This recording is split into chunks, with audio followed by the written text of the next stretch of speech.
다 함께 기도하시겠습니다. 하나님 아버지 은혜를 감사합니다. 벌써 10월 첫 주가 되었습니다. 그러나 아직도 코로나로 인하여 예배하기 어렵고 또 모이기도 어렵고 또 여러 가지 사항들이 지속되고 있습니다. 속히 아버지 하나님 이 코로나가 종식되게 하시고 모든 생활이 정상으로 돌아가게 하시며 특별히 아버지의 많은 영혼들이 어려운 가운데 교회에 나와서 하나님 말씀 듣고 위로받고 세상 가운데 승리하는 날이 속히 올 수 있도록 하나님 인도하여 주시옵소서. 감사드리며 예수님 이름으로 기도했습니다. 아멘. 자, 오늘이 10월 첫 주입니다. 그렇지만 아직도 기도한 것처럼 코로나 상황 때문에 우리가 모여서 예배하기 숫자 제한이 있고 또 여러 가지 생활에도 모임에 제한이 있고 특별히 자영업자들 여러 가지 경제상의 어려운 분들이 많은 사람들이 고통 가운데 있습니다. 속 이런 사항들이 정리가 되고 정상적인 생활로 돌아올 수 있도록 우리가 모두 힘써야 되고 또 함께 이것이 속히 이루어질 수 있도록 기도해야 할 것입니다. 오늘 우리는 디모데 후서 두 번째 시간으로 인내할 것을 권면함이라는 제목으로 2장 1절부터 이제 13절까지 말씀을 나누고자 합니다. 지난주에 제가 예화라서 제가 조상 때부터 어떻게 믿음의 가정에서 자라났는지 이런 얘기들을 했는데요. 이어서 오늘도 제가 오늘 교회에서 어떻게 사역을 배우고 또 어떻게 신앙생활을 해왔는지를 같이 한번 또 나누고자 합니다. 왜냐하면 이게 목회 서신이기 때문에 바울이 디모데에게 가르쳐준 목회 방침을 또 우리 대한민국에서 많은 교회들이 잘 실천하고 있는데 그 중에 한 교회인 오늘께서 제가 경험했던 것들을 함께 나누면서 우리가 또한 어떻게 우리 교회들을 앞으로 이끌어 나가야 될 것인가 이 부분에 대해서 함께 생각해보는 그런 시간이 됐으면 좋겠습니다. 오늘 본문은요 디모데후서 2장 2절 말씀입니다. 제가 읽겠습니다. 모두 자막을 함께 읽으면서 말씀을 은혜 받기 바랍니다. 자, 2장 2절 디모데후서 2장 2절 또 내가 많은 증인 앞에서 내게 들은 말을 충성된 사람들에게 부탁하라. 그들이 또 다른 사람들을 가르칠 수 있으리라. 이 디모데 후서 2장 2절 말씀은 재생산의 원리, 멀티플 프로덕션, 재생산, 확대 재생산의 원리를 바울이 디모데를 통해서 우리에게 가르쳐 준 겁니다. 그래서 바울이 디모데를 제자로 삼아서 양육한 것처럼 디모데는 또 다른 충성된 사람을 제자로 삼아 양육한다면 이것이 지속적으로 확대 재생산이 되는 것이죠. 자, 첫 번째 우리가 2장 1절부터 7절까지 그리스도를 위한 고난을 인내한다는 말씀을 우리가 나누고자 합니다. 그래서 예수 그리스도의 좋은 병사가 되어야 된다. 자, 먼저 2장 1절을 디모데후서 2장 1절을 제가 읽습니다. 내 아들아, 그러므로 너는 그리스도 예수 안에 있는 은혜 가운데서 강하고, 그렇죠? 2장 1절에서 디모데가 안수받은 일, 바울 자신의 예와 다른 사람들의 예를 이야기한 후에 바울은 내 아들아, 그러므로 너는 강하라고 직접 명령하고 있어요. 디모데의 힘은 자신의 것이 아니라 오직 그리스도 안에서만 발견되는 것이다. 그래서 이 빌립보서 4장 13절을 말씀하고 계시죠. 이것이 바로 하나님의 은혜인 것입니다. 그리스도 안에서 강하게 되는 것이죠. 자, 2절 보겠습니다. 우리가 오늘 읽은 본문이죠. 또 내가 많은 증인 앞에서 내게 들은 바를 충성된 사람들에게 부탁하라. 그들이 또 다른 사람들을 가르칠 수 있으리라. 자, 2장 2절 말씀은요, 바울과 함께 여행하면서 디모데는 바울의 메시지가 매우 다양한 계층의 청중에게 전해지는 것을 보았던 것이죠. 이 다양한 청중 속에서도 바울의 메시지의 진수는 변하지 않는 거예요. 그러니까 바울이 이 하나님의 메시지 전할 때 우리 마찬가지죠. 부자에게나 가난한 자에게 똑같은 거죠. 바울이 디모데에게 개인적으로 가르친 것도 역시 동일한 진리였던 것이죠. 이제 바울의 사역이 거의 끝나감에 따라 디모데는 바울로부터 들은 것을 충성된 사람들에게 부탁함으로써 그들이 또 다른 사람들을 가르칠 수 있도록 해야 했던 것이죠. 이런 방식은 배가의 목회, The Ministry of Multiplication, Multiply, 배가 하는 것이죠. 그래서 배가의 목회라 이렇게 불리게 되었는데, 이는 예수 그리스도께서 복음을 전파하시는 하나님의 방식인 것이에요. 그래서 예수님이 12제자를 제자 삼아 양육하시고, 또 그들이 또 제자를 제자 삼고, 그죠? 가서 제자 삼아라. 우리 그런 시스템도 있지 않습니까? 자, 3절과 4절을 읽어보겠습니다. 먼저 3절. 너는 그리스도 예수의 좋은 병사로 나와 함께 고난을 받아라. 4절. 병사로 복무하는 자는 자기 생활에 얽매이는 자가 하나도 없나니 이는 병사로 모집한 자를 기쁘게 하려 함이라. 자, 이 디모데후서 2장 3절과 4절은 디모데도 하나님의 진리에 충실하기 위해서는 바울의 경우와 마찬가지로 고난을 당해야 했던 것이죠. 이것은 바로 필연적인 것이에요. 그래서 우리가 복음을 전할 때 고난을 받게 되어 있습니다. 그것은 피할 수 없는 것이죠. 그래서 이 보호자는 디모데의 생각을 허황되게 하지 않고 그의 피보호자로 하여금 그리스도를 위해서 고난에 함께 참여하라고 요청하고 있는 것이에요. 바울은 자신의 견해를 강조하기 위해서 3가지 비유를 들고 있는데요. 먼저 이 병사, 또 경기하는 운동선수, 그 다음에 농부, 이렇게 비교를 하고 있어요. 자, 바울이 이제 여러 서신에서 군사적 이미지를 이제 많이 다루고 있죠. 그래서 바울의 서신에서 아주 보편적인 것이었어요. 그 이유는 의심할 여지 없이 군사적인 용어들이 이 서신을 읽는 사람들에게 아주 친숙했기 때문인 거예요. 군사로 모집한 자에 대한 로마군의 일편단심의 충성심과 열성적인 훈련이 복음을 위한 종에게 적용되는 군사적 이미지로 부여됐던 것이죠. 그래서 병사로 복무하는 사람들은 그렇잖아요. 군대 간 사람들이 뭐 자기 개인 생활 이런 게 있습니까? 없죠. 군대 복무하는 사람은 자기 생활을 얽매이지 않고 모든 것을 내려놓고 군대에 입대하는 것이죠. 꺼서 하다못해 자기가 입던 옷도 다 싸서 집에다 보내고 머리도 다 깎고, 그렇죠? 군대에서 주는 모든 제복과 음식과 이런 무기들을 들고 전쟁에 임하는 거 아니겠어요? 그러니까 우리 목회도 그렇다는 것이죠. 자, 5절. 경계하는 자가 자기 법대로 경계하지 아니하면 승리자의 관을 얻지 못할 것이며.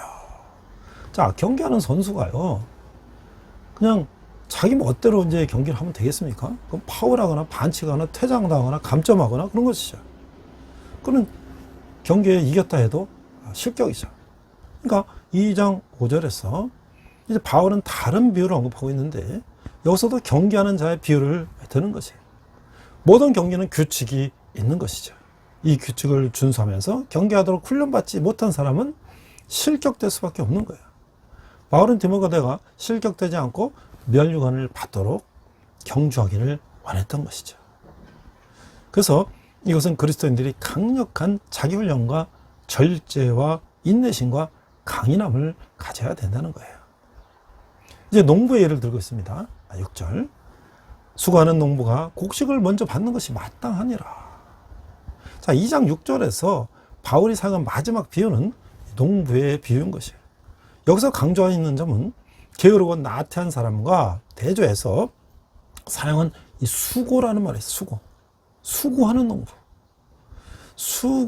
바울이 지금까지 설명한 각각의 경우에서도 보상을 받는 사람은 부지런한 사람이라는 거예요.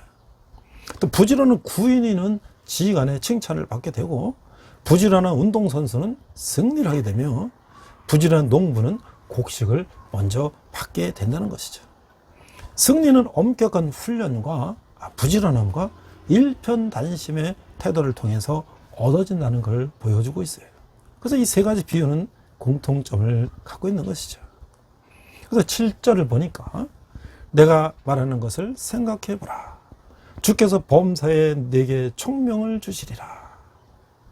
자, 2장 7절에서 바울은 주님이 묵상과 숙고를 통해 디모데에게 바울의 가르침에 대한 총명을 주실 것을 확신하면서 내가 말하는 것을 생각하라고 요청하고 있는 것이죠.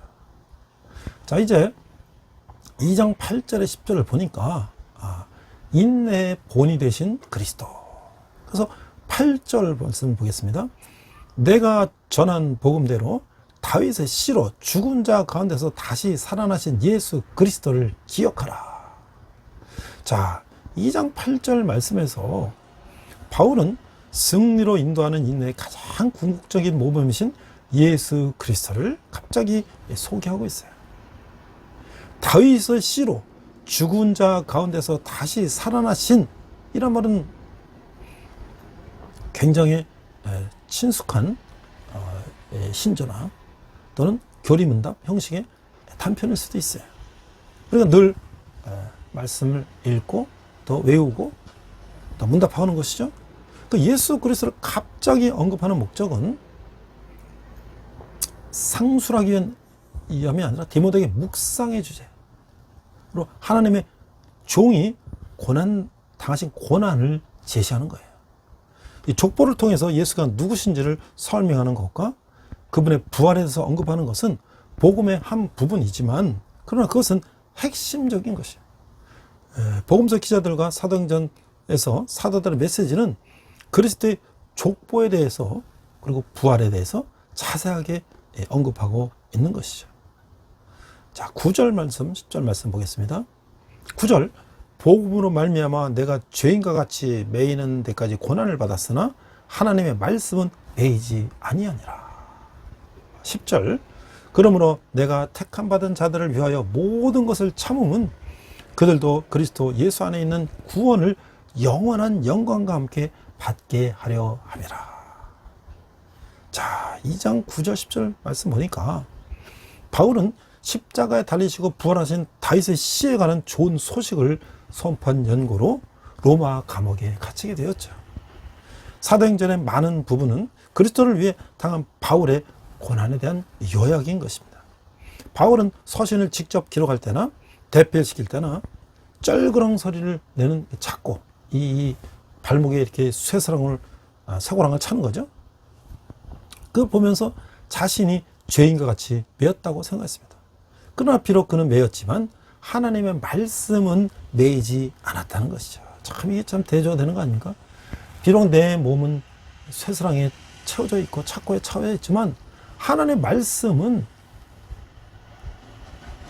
착고에 채이지 않고 얼마든지 말씀은 세상에 전해질 수 있다는 거예요. 하나님은 디모데와 그의 말을 듣는 사람들을 통해 계속해서 이러한 방식을 사용할 것이에요. 그러므로 바울이 수치와 무기력함에 눌리거나 낙심하거나 마음을 약하게 하는 원인이 될 수는 없었다는 것이죠. 우리도 우리 상황이 굉장히 어렵고 힘들어도 우리가 하나님의 말씀에 의지해서 힘을 내고 이제 소망을 가지고 세상을 바라봐야 하는 것이죠. 오늘도 아침에 페이스북에 우리 학생 제자가 글을 올렸어요. 자기 졸업되고 했는데 자기가 사전에 자기가 공부했던 대학에서 공부했던 책들, 경영학과 학생인데 그 책들을 사진과 함께 올리면서 지금 앞이 잘 보이지 않는 이런 현실에서 그래도 자기가 인내하며 열심히 노력하겠다 이런 글을 올렸는데 제가 거기다 댓글 올렸어요. 아무개야, 해가 뜨기 전에 가장 어둡고 춥다. 그러나 미래를 바라보고 참고 견디면 때가 올 것이다. 그때 기다리고 노력해라. 제가 또 유튜브로 이 말씀을 또 이렇게 나누고 있는데 군대 갔다 왔으니까 내가 군대에 있는 형제들에게 말씀 전하는 것도 한번 들어보고 그때 초심을 생각해서 한번 힘을 내봐라. 그때는 이제 고맙다고 저에게 리더십 과목을 들은 것들 함께 봉사활동했던 것들, 이런 시간이 생각난다고 했어요. 또 우리가 이 청년들도 지금 참 어려운 상황이죠. 경제가 어렵고 취업문은 점점 접어들고 나이는 자꾸 먹어가고 어떻게 해야 됩니까 이게 지금. 그러나 우리가 모두 함께 이 대한민국 모든 사람들이 함께 기도하며 정치, 경제, 사회, 문화 모든 것들이 하나님의 섭리 안에서 바로 돌아가게 하며 또 우리가 그를 통해서 일자리가 많아지고 젊은이들이 꿈과 비전을 갖고 살아가는 그런 나라를 속히 만들어야 될 것입니다.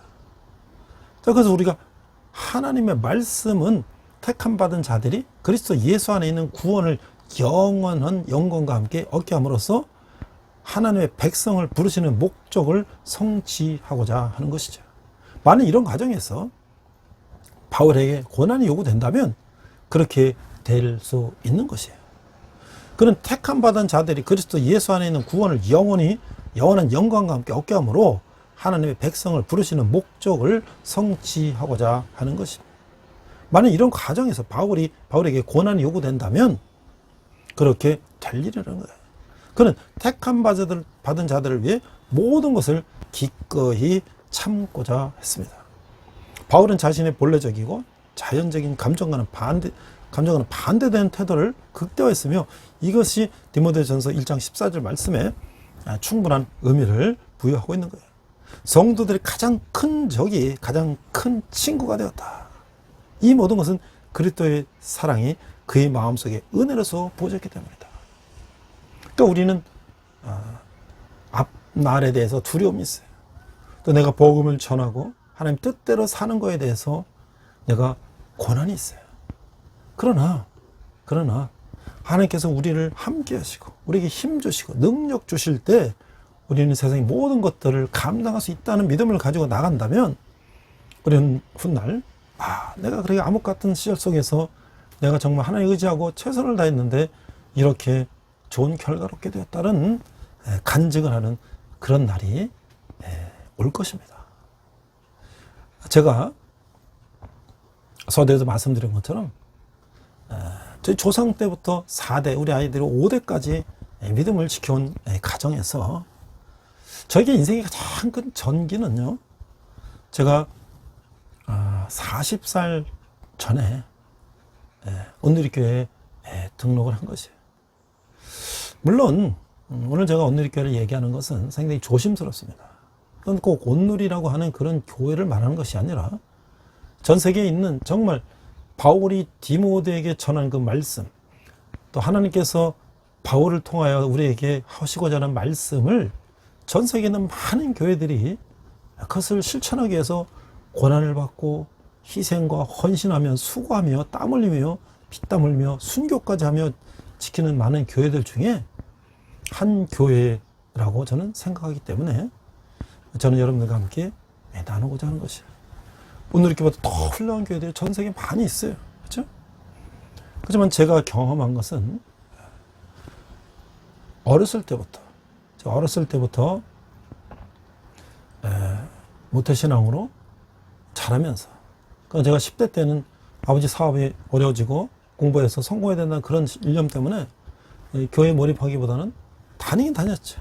그러나 공부하는 거에 많은 시간을 할애했는데, 제가 대학 들어가고 청년 때 이제 다시 신앙이 회복되면서 그때 70년대 엑스폴로 74 뭐 이런 여의도에서 대단한 집회들이 많이 있었어요. 그때 우리 청년분들이 거기도 참석하고 그럴 때가 있었죠. 그때는 정말 70년대 때는 엄청난 부흥이 이 대한민국에 있었던 시기였죠. 자, 그러면서 저는 어렸을 때부터 이제 장로교회를, 작은 교회를, 뭐 시골에 샀으니까 장로교회 작은 교회를 다녔죠. 이 도시로 이제 결혼하고 와서 이제 새방살이 하면서도 이 작은 교회를 다녔어요. 그리고 또한 제가 부평에 살면서도 그 신도시가 개발되기 전에 비닐하우스로 이제 임시로 막 이렇게 가관불란 교회에서도 충성을 했습니다. 근데 어느 날 아내가 우리가 큰 교회 가서 좀 배웠으면 좋겠다. 그래서 그 당시에 이 서울에서 큰 교회라고는 여러 교회를 다녀봤어요. 근데 아내 말이 온누리 교회가 좋겠다. 그래서 저도 이제 등록을 했어요. 자, 그래서 우리가 이제 부평에서 서빙고 온누리교회까지 갔습니다. 그때 가보니까 하영주 목사님은 이제 수술을 하시느라고 이제 강단을 비우시고 또 부목사님들이 설교하고 이럴 때였어요. 반태호 목사님이 설교하고. 근데 우리 아이들이 초등학생들 이럴 때였는데 큰 딸은 이제 초등부에 가서 잘 열심히 하는데 아들이 어리니까 자꾸 우리랑 같이 대회 드리는데 아들이 그래요. 하 목사님 설교는 귀에 쏙쏙 들어오는데 부목사님 설교들은 잘 안 들어온다고. 얼마나 하 목사님이 그 쉬운 언어로 초등학생들도 알 수 있는 언어로 이렇게 우리에게 말씀을 전하시는지 알 수 있어요. 물론 부목사님도 열심히 하시죠. 하지만 그분들이 열심히 이제 신학적인 용어를 쓰고 막 하는 것도 훌륭하지만 그 목사님이 그 탁월한 그 설교에 능력이 있으셨던 것 같아요. 근데 거기서 제가 이제 충격을 받은 건 뭐냐면 이 교회에 몇만 명이 모이는데 무슨 막 우리를 뭐 사역하라고 막 끌어당기지도 않아요. 그리고 또 더 충격적인 것은 7년 되면 또 오너라. 7년 되면 또 오너라. 그래갖고 나중에 이제 말씀을 들어보니까 장로님도 집사님도 오래되신 분들이 한 목사님 피해 다닌다는 거예요. 7년 넘으신 분들이. 안 떠나니까. 뭐예요? 7년 되면 떠나라는 것은 여기서 배울 만큼 배웠으면 나가서 더 어려운 교회들 또 세상을 향해서 나가라는 것이죠. 이거야말로 정말 예수님께서 제자들을 이제 양육해서 그들을 파송하는 것이 그 원리 아니겠어요? 저도 이제 서른교회 가서 우리가 이제 이 개척교회들 보면 저는 뭐 그것도 어쩔 수 없다고 봐요. 일꾼이 없으니까 뭐 하다못해 뭐 누구 오시면 뭐 일 좀 해달라고 어쩔 수 없는 거예요. 또 일을 하면서 그분들이 또 잘 정착하게 되고 또 신앙도 성장하게 되고 그건 어쩔 수 없어요. 그러나 이 큰 교회가 오면은 막 이렇게 땡길 줄 알았더니 그렇지도 않아요. 그래서 몇 주를 갔는데 뭐 어서 뭐 오라는 얘기도 없고 그냥 아무도 없어요.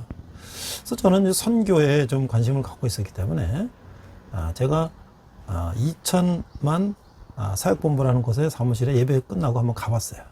2,000명의 선교사를 파송하고 1만 명의 사역자를 양성한다는 2,001만 사역본부가 있었어요.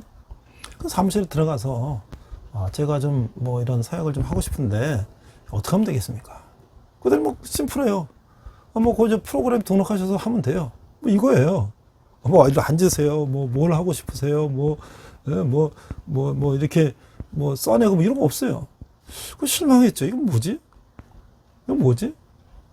거기서 저는 좀 독특한 그런 목회 방침을 발견했어요.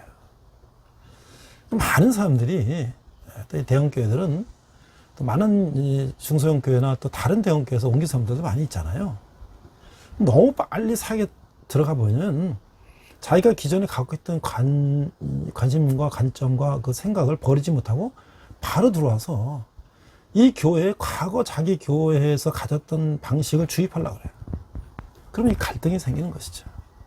그래서 아마 이런 것들은 그가 과거에 나뉘면 안 된다고 하는 그런 뭐 열심과 하여튼 뭐 다 좋은 의미지만 그런 것들이 때가 빠지고 정말 순수하게 Here I am. 주님 내가 여기 있습니다. 저를 사용하십시오. 하고 순수한 마음이 됐을 때 그가 밑바닥부터 사역을 시작하는 것이죠.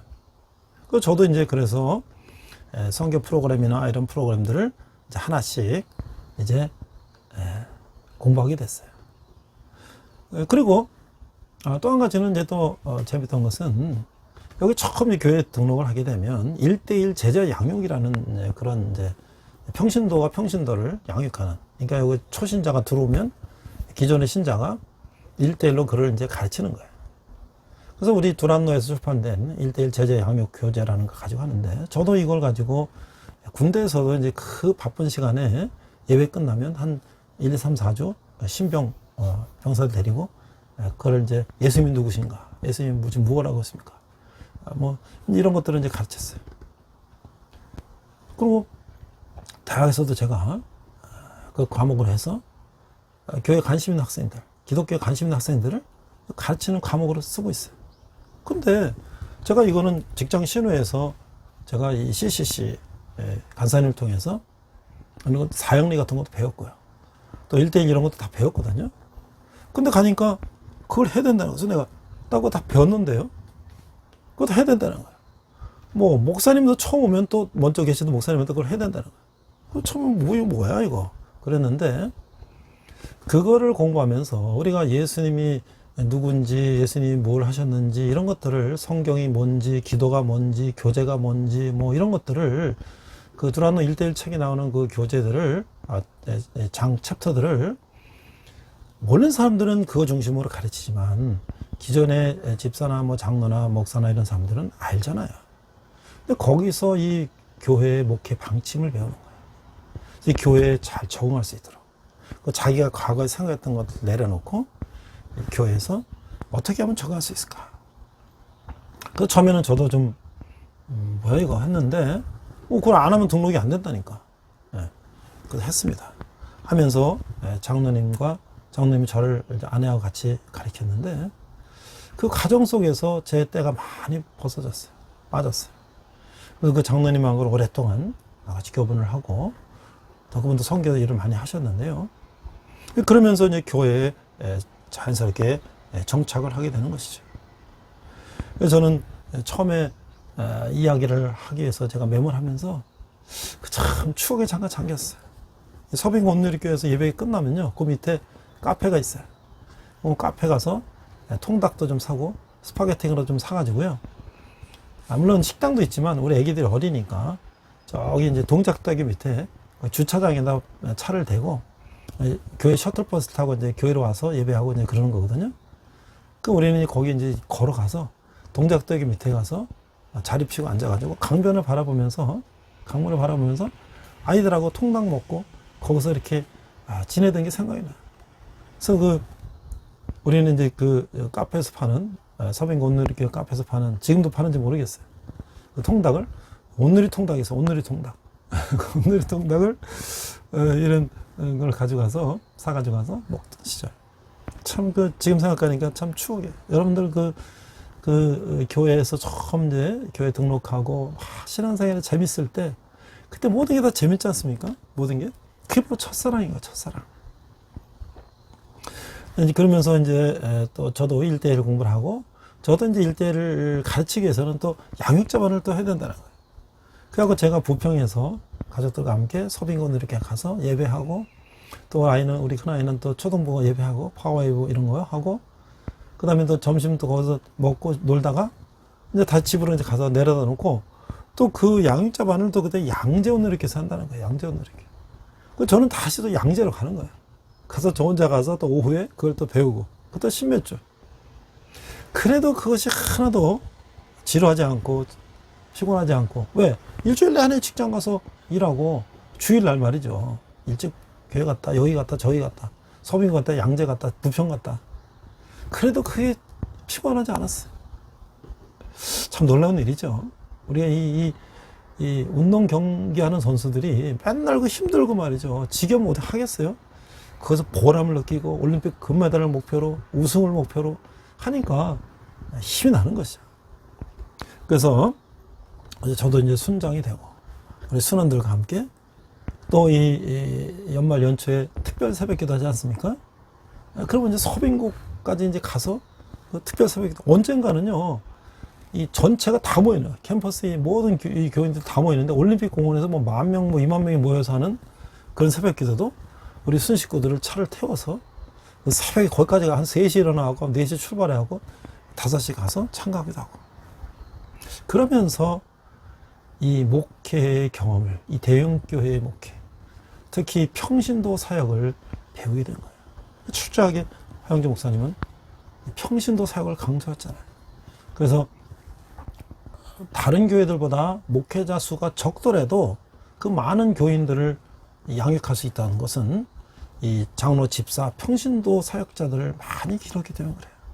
그래서 바울은 오늘 디모데에게 운동 경기를 예를 들었죠. 한국 사람도 그런 얘기를 들었어요.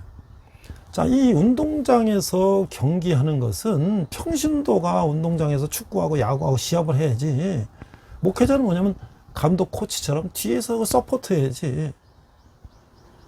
이게 운동장에서 경기하는 게 목사가, 장로가 다 나가서 경기하고 이 평신도는 스탠드에서 그냥 박수치고 있으면 그런 교회는 발전할 수 없다는 거예요.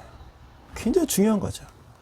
우리가 누구나 자기의 은사대로 평신도들이 자기에 맞는 사역을 통해서 보람을 느끼고 교회에 또 열심을 가지고 충성하며 믿음이 자라는 거 굉장히 중요한 것이죠. 급하기로는 좋기로는 목회자가 바로 하면 제일 좋죠. 실수도 없고 다 잘하는 사람들이니까. 그렇게 되면 점점 어떻게 됩니까? 평신도들은 저거는 목사님들이 하는 거고 우리는 뭐 구경하면 돼. 이렇게 되면 그 교회는 활력이 떨어지는 것이죠.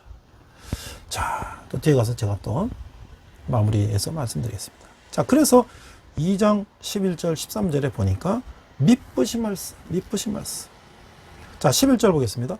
미쁘다 이 말이요 우리가 주와 함께 죽었으면 또한 함께 살 것이요. 12절 참으면 또한 함께 왕노릇할 것이요. 우리가 주를 부인하면 주도 우리를 부인하실 것이라.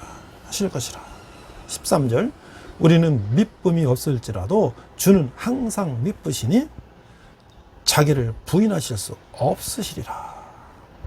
자, 2장 11절에서 13절은 바울이 여기서 이제 이런 인용문을 넣기 위해서 어떤 이제 형식을 빌렸어요. 이게 뭐냐면 목회 서신의 일반적인 형식이에요.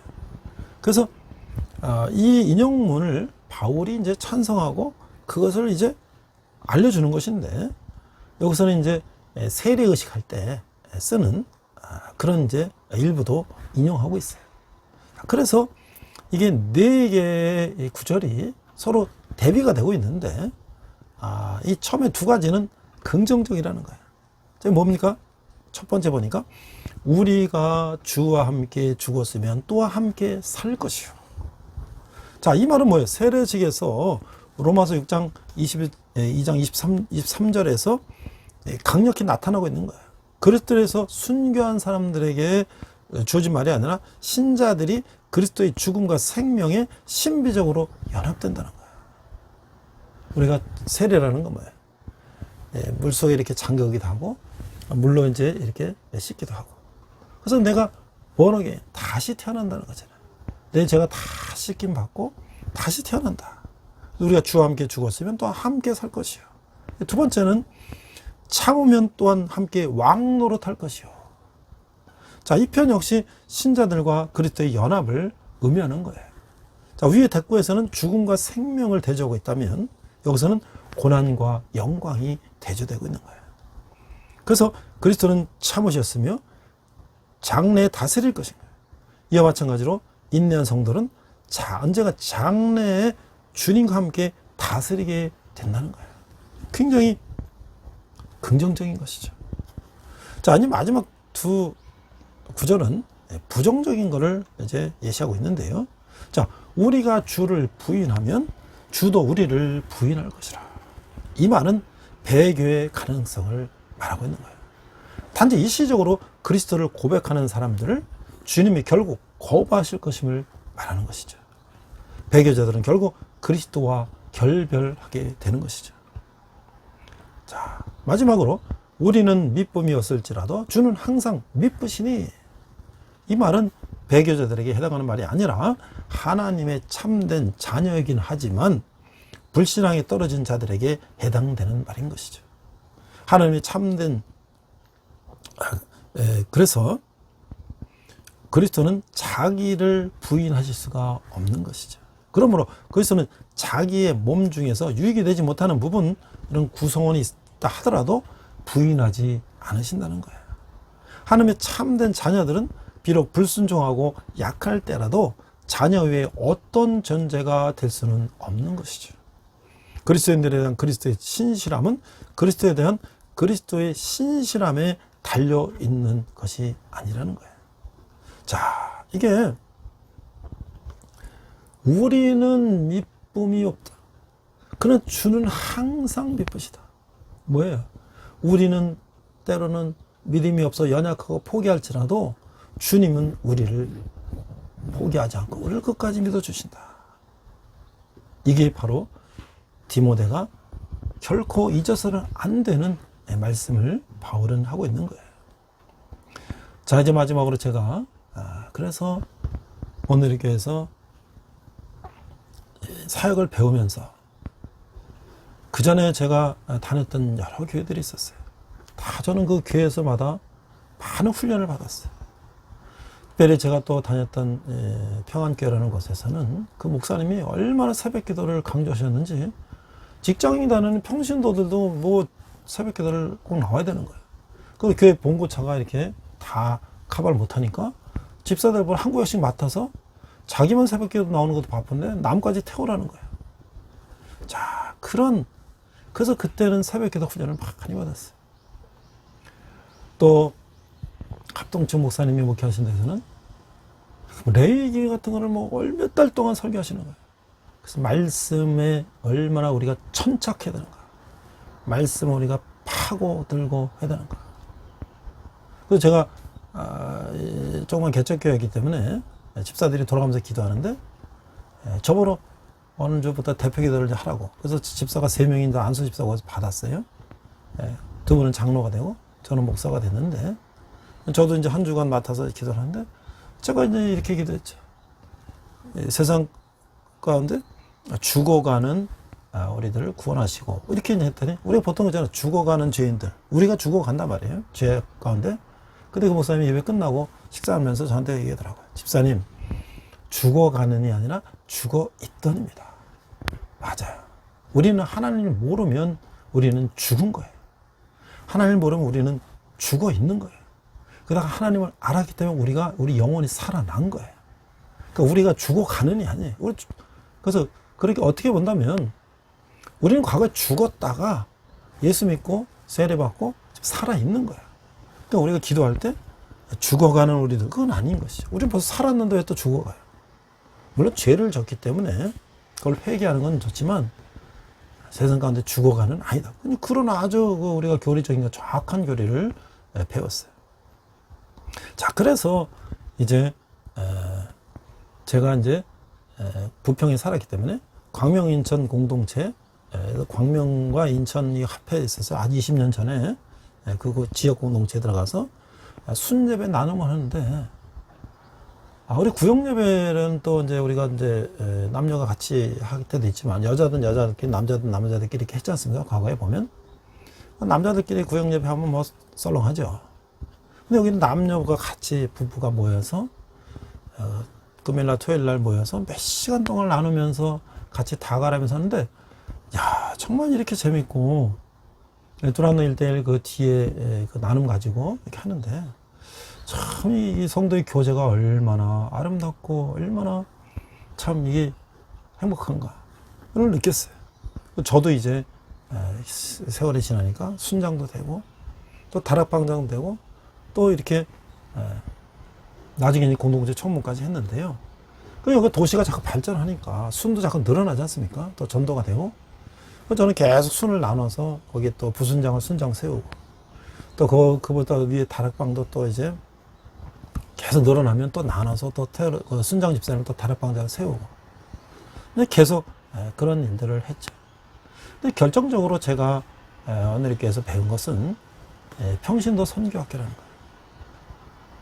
평신도 선교학교를 통해서 이제 선교에 대한 걸 배우고, 그 다음에 이제 사단법인 성경 연장교육원이라는 걸 통해서 말씀을 가르치는 사역을 배웠던 것이 가장 제가 오늘께서 배웠던 것 중에 지금도 그것이 군대나 대학에서 사역하는데 굉장히 밑거름이 되고 있어요. 자, 2003년도 이라크 전쟁이 터졌습니다.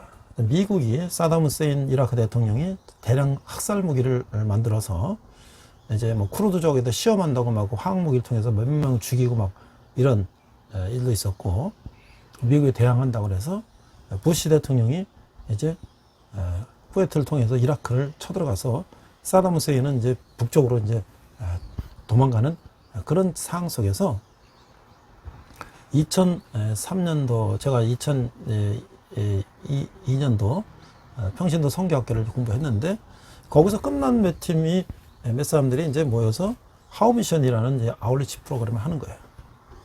저도 이제 거기 지원을 했죠. 15명이, 김삼일 선교사님은 거기에 이제 이라크에 NGO를 세우기 위해서, 교회를 세우기 위해서 가시는 거고, 저희 멤버들은 이제 거기 함께 가는 거예요.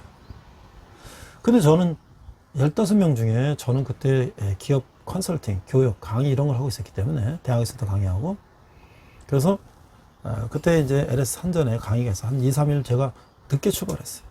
저 혼자 티켓 다발을 들고 이제 홍콩에서 방콕을 해서 바레인을 해서 쿠웨이트를 해서 이라크를 해서 이라크 남부 나시아라 해서 바그다드까지 제가 혼자 갔어요. 지금 생각하면 제가 어떻게 갔을까 거기를. 가면서 계속 문제가 생겨요. 티켓을 또 다시 발권해달라고 카운터에 가서 여행사 홍콩서부터 맥혔어요. 그러면 비자 있냐? 우리 그룹 비자 15명은 앞에 14분이 가져갔잖아요. 난 없죠. 없는데? 그럼 안 된다는 거예요. 그럼 이거 뭐 비행기는 한두 시간 있었는데 출발하는데 이거 안 된다니 이거 어떻게 해요? 그럼 우리 팀은 지금 벌써 이라크 바그다드로 갔는데 연락도 안 되고. 그래서 카운터 앞에서 기도하는 거예요. 하나님 이거 어떡합니까? 홍콩에서 다시 이제 서울로 돌아가야 되나요? 근데 또 1시간 있으면 오래요. 근데 티켓 줘요. 그 티켓을 또 받아가 또 방콕으로 갑니다. 이런 놀라운 사건들이 있었고요. 그 다음에 이제 쿠웨이트로 가서 그 서해 부대 우리 건설 부대가 공병대가 이제 이라크 남부 나시리아 지역에 거기서 이제 현지 전쟁 복구하는 걸 지원하고 있었는데 거기에 이제 그 버스를 타고 김삼현 선교사님이 쿠웨이트하고 이라크는 남쪽에 경계가 있어요. 거기서 나오면서 요르단에서 이제 신학교 특강 목사님들 특강을 하러 가시고 나오시면서 그 버스를 타고 저는 이제 나시리아까지 가는 거예요.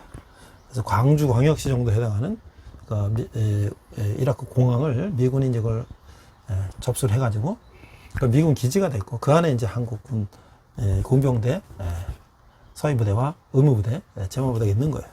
그래서 거기 들어가서 같이 이제 자고 그 다음날 바그다드 가는 것인데 거기까지 그 고속도로에 그냥 와이퍼가 말이죠. 난 폭풍우를 와이퍼로 이렇게 제끼고 가는 건 봤지만 사막에 폭풍 바람이 불어서 그걸 와이퍼로 하고 가는 건 나 처음 봤어요. 그 폭풍, 모래 폭풍이 막 고속도로 뭐 허벌판에 고속도로만 있는 것이요.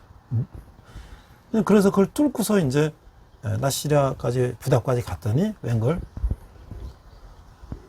그때 사담 후세인 대통령 북쪽으로 도망가다가 아들이 막 이제 교전 중에 사살되고 비상이 격상이 돼가지고 이제 부대에 내 여권을 내면 들어가게 돼 있었는데 당일날 못 들어가고 내 여권을 내면 나의 신원조회를 다 해서 그 다음날 들어간다는 거예요.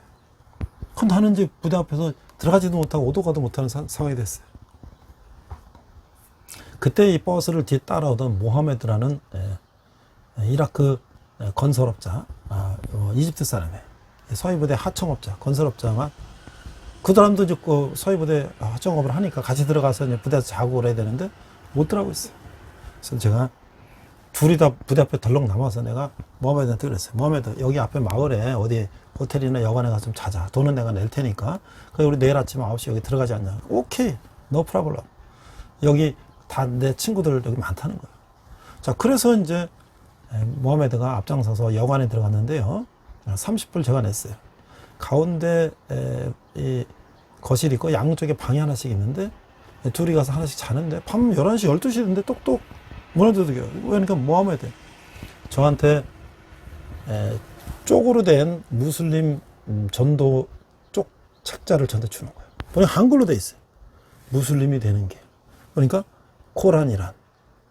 이거를 저한테 주는 거예요. 제가 한국 교회에서 왔다는 걸 아는데 이 사람이 밤에 이거 읽어보라고 주는 거예요. 그래서 내가 탁 보니까 이 사람이 서해부대 하청업자지만 이 사람이 이슬람 선교사구나. 이 사람은 서해부대 하청업자로 여기 일하지만 여기에 6개월 단위로 이제 우리 장교들이나 병사들이 자원해서 근무를 해요. 그 생명수당을 200 몇십만 원씩을 받아요, 한 달에. 생명수당은 장교나 병사랑 똑같아요. 단지 장교들은 근속연수를 2배를 쳐주기 때문에 승진을 빨리 할 수 있죠.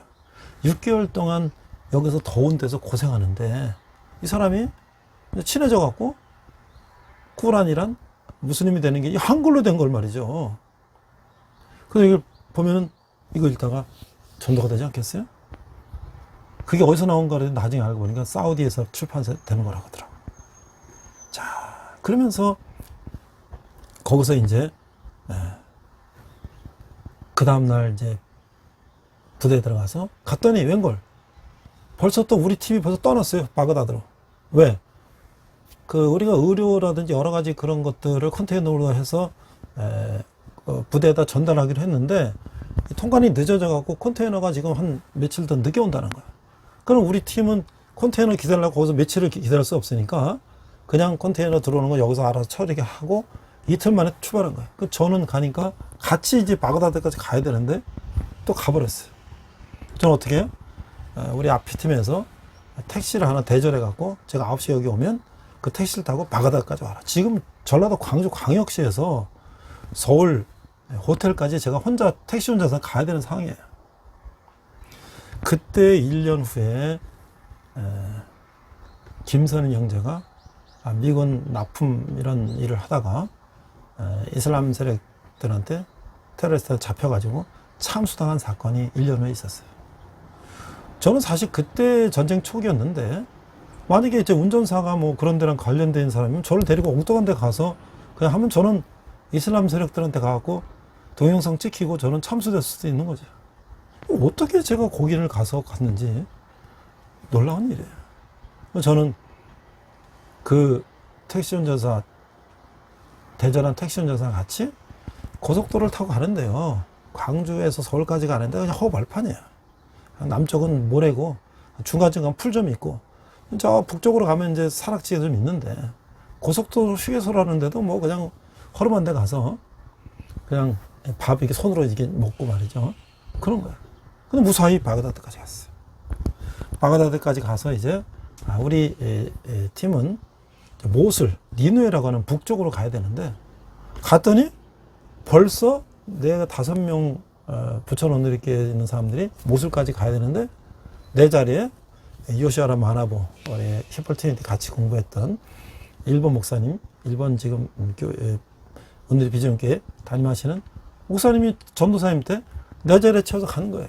나는 모술을 가는데 못 가고 남은 팀들과 남쪽 부산 같은데 바스라 항구를 돌아오는. 그래서 그걸 제가 다 동영상을 찍어서 2003년도 이라크 전쟁 나고 처음으로 그 동영상 찍은 거를 CGN TV에서 편집을 해가지고 그걸 처음 이제 우리나라 군에 소개가 됐어요. 그래서 저는 서해부대에서 나중에 나올 때 여기 의사도 있고 목사님도 있고 뭐 여기 직장인도 있고 근데 저는 기업에서 대학에서 강의하는 사람이다. 그러니까 병사들에게 리더십 특강을 해달라. 그 제가 새벽에 들어가서 병사한테 리더십 특강을 했어요.